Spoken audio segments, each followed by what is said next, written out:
Olá, boa noite. Começa agora o Jornal da Justiça desta quinta-feira, 26 de agosto.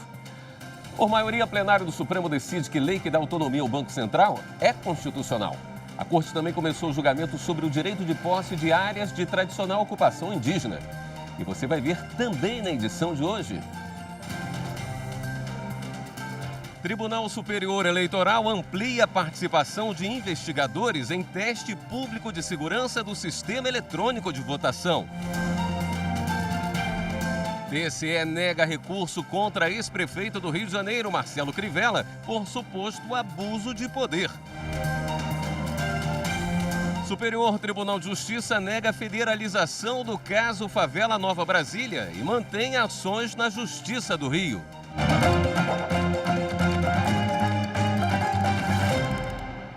Foi publicado hoje o edital do Teste Público de Segurança 2021, TPS. O evento, pioneiro no mundo, abre o sistema eletrônico de votação para os participantes. A ideia é receber colaborações que contribuam para o fortalecimento do processo eleitoral. Um grande evento colaborativo, onde várias cabeças pensam juntas para aprimorar a segurança do sistema eletrônico de votação. Esse é o Teste Público de Segurança, conhecido também como TPS. O TSE ele escuta, por meio do TPS, as sugestões desses diversos atores científicos e implementa isso nas próximas eleições para que as eleições brasileiras sejam cada vez mais seguras. Para participar do TPS de 2021, basta ser brasileiro e ter mais de 18 anos de idade. O objetivo é justamente a gente contar com o apoio da sociedade, contar com o apoio de especialistas ou mesmo de não especialistas, para que a gente consiga aprimorar o sistema, né?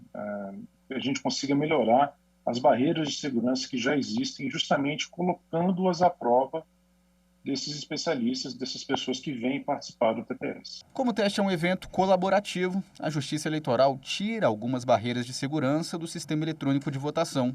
Isso para que os investigadores possam focar nos planos de teste. Então, a partir do plano que a gente avalia, por exemplo, se vai ser explorado alguma coisa relativa ao processo de votação, apuração, transporte de resultados e agora também aos processos de auditoria, né, que já coloca urnas à disposição, outros equipamentos, aquilo que os investigadores precisam para poder trabalhar, né?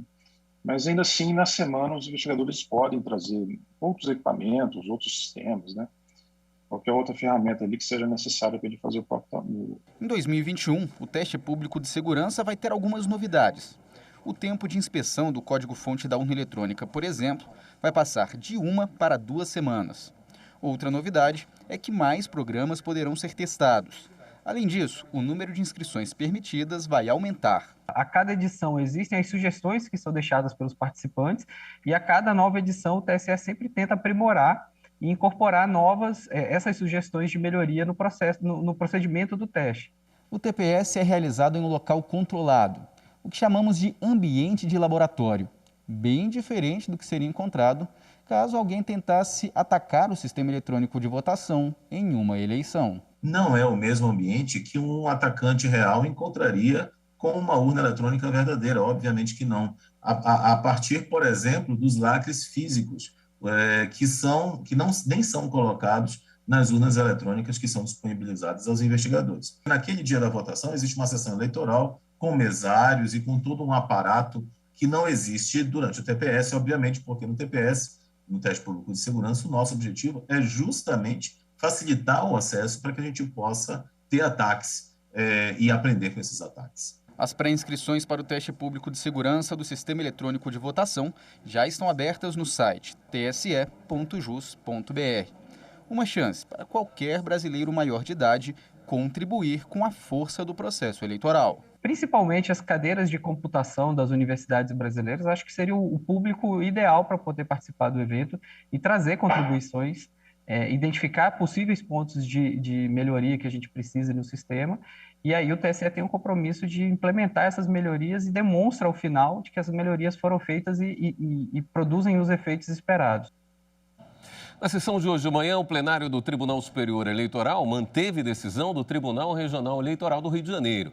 O TRE entendeu que não houve irregularidade em um evento realizado em 2018 em um imóvel da Prefeitura do Rio.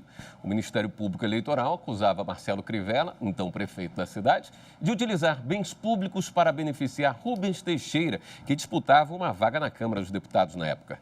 Mas os ministros entenderam que o evento foi regular. As provas carreadas aos autos não permitem atestar o caráter eleitoreiro da reunião denominada Café da Comunhão, não havendo outrossim como se afirmar que o então prefeito Marcelo Crivella tenha utilizado de forma irregular bem imóvel público e os serviços respectivos em prol da candidatura de seu aliado político Rubens Teixeira. Pelo contrário, o que se pode inferir dos autos é que o evento era aberto ao público, tendo o então prefeito Marcelo Crivella apenas prestado informações acerca da gestão pública como um todo, em especial sobre a existência de programas sociais e de benefícios tributários passíveis de serem concedidos pela Prefeitura do Rio de Janeiro. A Justiça de Goiás aceitou denúncia oferecida pelo Ministério Público do Estado e decretou a prisão preventiva de João Teixeira de Faria, o João de Deus. Mais uma vez, ele é acusado da prática de crimes sexuais. Neste processo, João de Deus vai responder à acusação de estupro de vulnerável envolvendo 8 mulheres. A denúncia relaciona outras 44 vítimas, mas pelos supostos crimes terem prescritos ou por causa do fim do prazo para a representação deles, essas pessoas figuram como testemunhas da conduta do médium. Os crimes teriam ocorrido na casa do Inácio de Loyola, em Abadiânia, interior de Goiás. A terceira sessão do STJ negou a federalização do caso Favela Nova Brasília e manteve as ações na Justiça do Rio de Janeiro. A terceira sessão do STJ negou o pedido da Procuradoria-Geral da República para a federalização das ações penais relativas ao caso Favela Nova Brasília. O caso Favela Nova Brasília diz respeito a uma série de mortes e outros crimes ocorridos durante incursões de policiais civis na comunidade Favela Nova Brasília, no Rio de Janeiro. Foram 2 episódios. Em um deles, no ano de 94, 13 moradores foram mortos e 3 mulheres, 2 delas menores de idade na época, sofreram abusos sexuais. No ano seguinte, em 95, mais 13 pessoas foram mortas em uma nova entrada de policiais na favela. O relator do pedido, o ministro Reinaldo Soares da Fonseca, apontou, entre outras coisas, que em relação aos episódios de 94, após o julgamento da Corte Interamericana de Direitos Humanos, os réus foram denunciados e mandados a júri popular. Em agosto deste ano, eles foram absolvidos pelo Tribunal do Júri, o que demonstra o funcionamento atual das instituições fluminenses e afasta um dos requisitos para a admissão do incidente. Quanto aos fatos ocorridos em 95, Reinaldo Soares da Fonseca afirmou que não teria sentido anular o acordo do Tribunal de Justiça do Rio, que referendou o último arquivamento do caso para mandá-lo à Justiça Federal, pois os crimes ocorreram há mais de 25 anos e já prescreveram. Sendo assim, com base em manifestação mais recente do Ministério Público Federal, o colegiado entendeu que não há razão para retirar a competência dos órgãos de persecução penal do Rio de Janeiro, os quais têm cumprido a decisão da Corte Interamericana de Direitos Humanos, que em 2017 reconheceu a ocorrência de grave violação aos direitos humanos. A ministra Rosa Weber autorizou a abertura de inquérito para apurar se o senador Stevenson Valentim cometeu crime contra a honra durante live em uma rede social. O pedido de investigação foi feito pelo Ministério Público Federal. De acordo com o MP, o parlamentar teria insinuado por gestos que ferimentos na deputada Joyce Hasselmann seriam motivados por traição ou uso de drogas. A vice-presidente do Supremo autorizou que os dois sejam ouvidos sobre o caso. O inquérito tem prazo inicial de 90 dias. E agora a gente fala de decisões relacionadas à CPI da pandemia. O ministro Dias Toffoli suspendeu a quebra de sigilo fiscal do advogado Frederic Wassef e o ministro Edson Fachin assegurou o direito ao silêncio a José Ricardo Santana durante o depoimento à comissão. A consultora jurídica Gisele Reis traz os detalhes. Desde a instalação no Senado Federal da CPI da Covid, o Supremo Tribunal Federal tem sido acionado com frequência por aqueles que são convocados a depor e prestar esclarecimentos na investigação que tem como objetivo apurar possíveis irregularidades do governo federal no enfrentamento da pandemia causada pela Covid-19. O receio de quem é convocado é ser obrigado a responder perguntas que possam de alguma forma incriminá-lo. Os argumentos apresentados ao Supremo giram em torno das garantias processuais e constitucionais para ficar calado. Foi por esse motivo que o ex-secretário executivo da Câmara de Regulação do Mercado de Medicamentos, José Ricardo Santana, apresentou habeas corpus no STF. Ele foi convocado a prestar esclarecimentos sobre uma viagem à Índia com o objetivo de tratar com a fabricante da empresa de vacinas Covaxin. O ministro Edson Fachin, ao analisar o pedido da defesa, atendeu ao requerimento para permitir que o ex-secretário possa permanecer em silêncio, tão somente em relação às perguntas incriminadoras. Mas a obrigação de falar a verdade nas indagações não abrangidas por esta garantia permanece valendo. Com a decisão, José Santana não está obrigado a assinar termo de compromisso de dizer a verdade. Também tem a garantia de ser acompanhado por advogado, sem que lhe seja imposto qualquer restrição de direitos ou a sua liberdade. Ainda envolvendo a CPI da pandemia, o ministro Dias Toffoli suspendeu a quebra de sigilo fiscal de Frederic Wassef, advogado do senador Flávio Bolsonaro. Na decisão, o ministro entendeu que não houve fundamentação suficiente para devassar a vida fiscal do advogado e lembrou das prerrogativas profissionais reconhecidas aos advogados pela Constituição Federal e Estatuto da Advocacia e da OAB. A decisão é provisória e poderá ser reavaliada até a análise final do pedido do advogado. E no próximo bloco, o número de conciliações em 2021 já é mais que o dobro das realizadas no mesmo período de 2020. Voltamos já.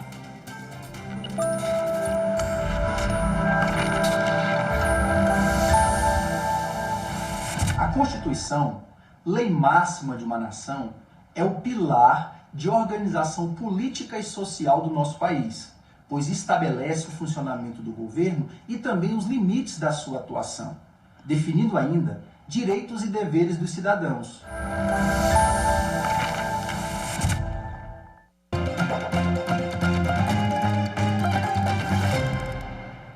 O Ministério Público Federal abriu um inquérito civil público para apurar suposto teste irregular de medicamento em pacientes com Covid-19 em Porto Alegre.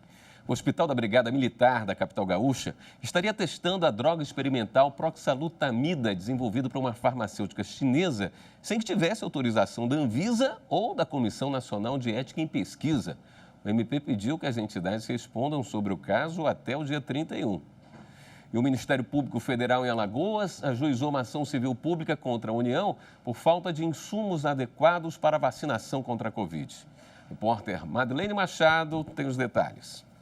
A ação é para imediato abastecimento da rede de saúde do estado de Alagoas com agulhas e seringas tecnicamente adequadas para a vacinação da população contra a Covid-19 e fornecimento de ultrafreezers necessários para um armazenamento adequado, seguro e eficaz dos imunizantes, além da elaboração de um plano de aquisição dos insumos, de forma a evitar no futuro que voltem a acontecer novas interrupções da vacinação por falta de material. O número de conciliações feitas pelos tribunais brasileiros no primeiro semestre deste ano é maior que o dobro dos procedimentos realizados no mesmo período do ano passado. Com isso, a conciliação já é o dado mais positivo no cumprimento das metas nacionais do Judiciário para 2021. Em todo o país foram realizadas mais de 2.339.000 conciliações entre janeiro e junho deste ano. No mesmo período do ano passado, a marca era de pouco mais de 924.000 e representa 32% a mais do que os acordos firmados em todo o ano de 2019. A conciliação é uma das 12 metas nacionais assumidas pelos órgãos do Judiciário, estimuladas pelo Conselho Nacional de Justiça, como uma política estratégica para melhorar os serviços à população. O levantamento mostra que as justiças federal e do trabalho já superaram a meta proposta para todo o ano. E a Justiça Estadual, com 79% até junho, também está perto de atingir o objetivo. Os dados foram apresentados esta semana, na segunda reunião preparatória do 15º Encontro Nacional do Poder Judiciário. As propostas para as metas nacionais de 2022 serão definidas durante o encontro no mês de novembro. Mais uma fake news sobre o Supremo está circulando nas redes sociais. Então fique atento. Não é verdadeira a informação de que o ministro do STF, Nunes Marques, tenha sido relator do pedido de impeachment protocolado pelo presidente da República, Jair Bolsonaro, contra o ministro Alexandre de Moraes. O pedido de Bolsonaro foi protocolado no Senado e não no Supremo na última sexta-feira e foi arquivado pelo presidente da Casa, Rodrigo Pacheco, ontem. De acordo com a Constituição, cabe ao Senado e não ao STF analisar pedidos de impeachment de ministros do Supremo. E a gente lembra que, para evitar a propagação de fake news, essa e outras checagens estão disponíveis no site do Supremo como parte da série #Verdades do STF. E a seguir, por maioria plenária do Supremo mantém a autonomia do Banco Central. É depois no intervalo.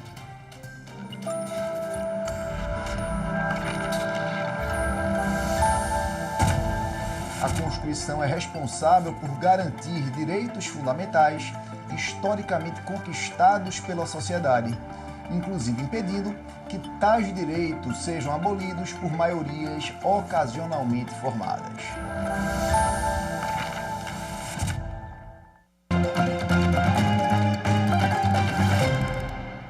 Na sessão plenária de hoje, o Supremo Tribunal Federal decidiu que a lei complementar que garantiu a autonomia do Banco Central é válida. Confira na reportagem de Marta Ferreira.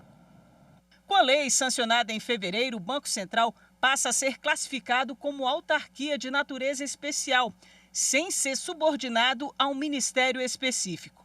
O presidente e os 8 diretores do banco passam a ter mandatos fixos por um período de tempo que não coincide com o mandato do presidente da República, responsável pela nomeação.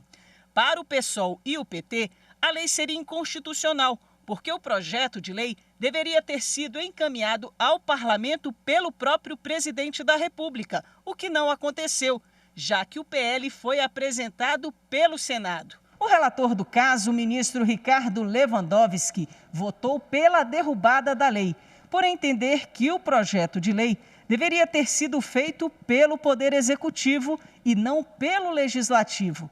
O ministro Luiz Roberto Barroso abriu divergência.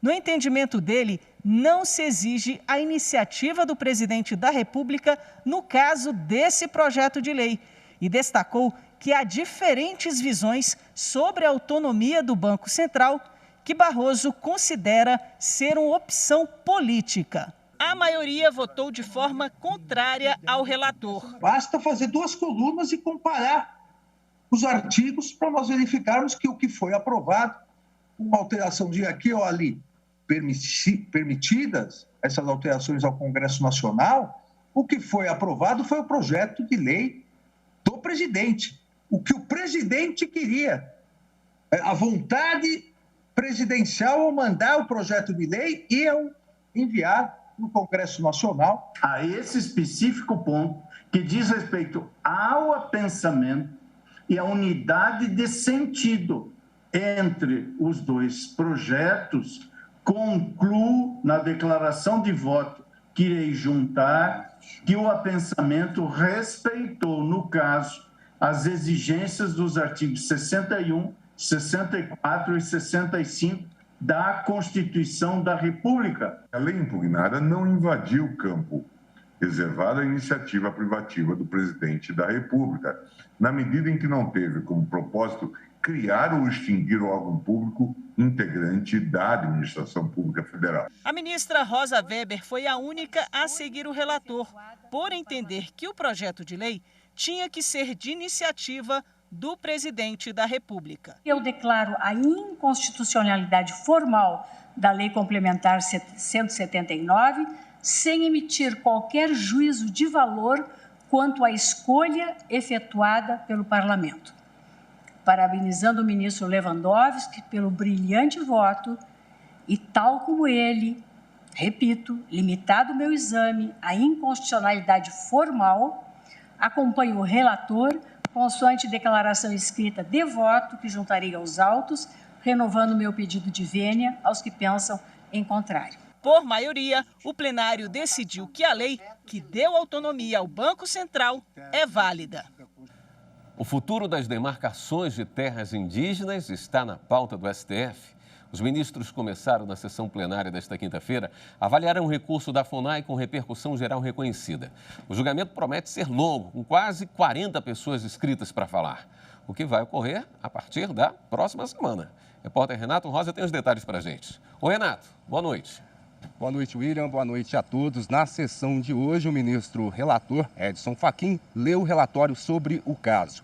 O recurso apresentado pela FUNAI questiona a reintegração de uma posse de uma área que fica numa reserva biológica em Santa Catarina, pelo Instituto do Meio Ambiente de Santa Catarina. O governo do estado justifica que o grupo de indígenas invadiu parte dessa reserva biológica após a data da promulgação da Constituição Federal de 1988 e, por isso, eles não teriam direito à posse.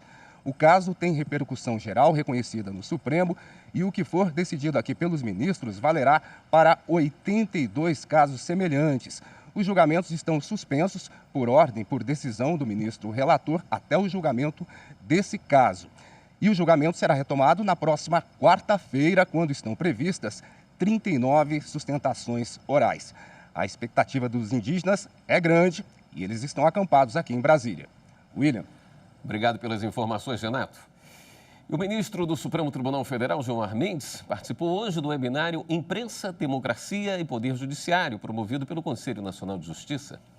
O objetivo do webinário foi refletir sobre a evolução da democracia e das garantias constitucionais para a preservação da liberdade de imprensa. O ministro Gilmar Mendes disse que a atual Constituição tem um capítulo sobre a comunicação social e disciplina sobre a manifestação do pensamento, criação e expressão, que de qualquer forma não sofrerão censura. Ele defendeu a liberdade de expressão com responsabilidade. Nenhuma lei conterá dispositivo que possa constituir embaraço à plena liberdade de informação jornalística em qualquer veículo de comunicação social. Aqui se fala na proteção também à intimidade, à vida privada, à imagem das pessoas como elementos que podem delimitar o âmbito de proteção da chamada liberdade de informação jornalística. Então, temas que certamente merecem discussões e merecem reflexões, sobretudo nos contextos em que hoje nós estamos inseridos. O conselheiro do CNJ, ministro Emanuel Pereira, falou sobre o consenso do tema em época de intolerância de opiniões e defendeu o livre exercício da profissão jornalística. É que jornalistas e apresentadores são protegidos de censura com a finalidade precípua de bem informar ao público. Neste sentido, circunscrever limites à liberdade dos meios de comunicação não implica em censura, mas em respeito às conquistas sociais que outorgam o dever de bem informar e opinar, de forma que o direito de ter acesso à boa qualidade de informação, aspecto indissociável da liberdade de imprensa, seja contemplado. O painel sobre a evolução da liberdade de imprensa com democracia teve a participação do jornalista William Vac e do Procurador-Geral da República, Augusto Aras. Os presidentes do Superior Tribunal de Justiça, ministro Humberto Martins, e do Tribunal Superior do Trabalho, ministra Cristina Peduzzi, também participaram do webinário. O Jornal da Justiça fica por aqui. Uma boa noite para você. Até amanhã.